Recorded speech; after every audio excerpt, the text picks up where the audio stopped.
Good day everyone. We are Group 2 and we are here to present about the principles of arts. These principles are the guidelines artists use to organize elements like line, color, and shape. They help make artworks more balanced, expressive, and meaningful.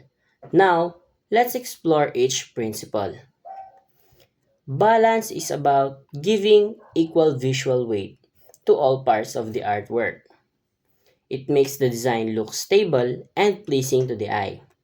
Emphasis, on the other hand, draws attention to the main focus of the artwork, the part that catches your eye first.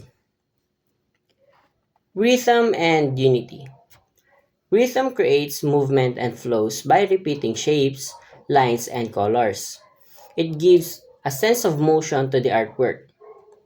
Unity means all parts of the art works together, creating harmony and completeness. Contrast and variety.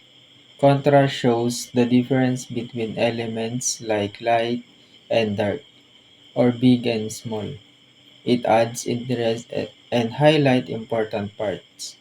Variety keeps the artwork exciting by using different shapes, colors, and textures. Proportion and movement.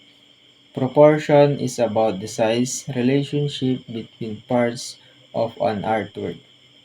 It helps make objects look realistic or stylized. Movement guides the viewer's eyes across the artwork, making it feel dynamic and alive. Harmony makes all elements look pleasing and consistent together. It brings peace and balance to the artwork. In conclusion, the principles of arts like balance, rhythm, contrast, and harmony helps artists express ideas beautifully. As Edgar Degas once said, art is not what you see, but what you make others see. Thank you.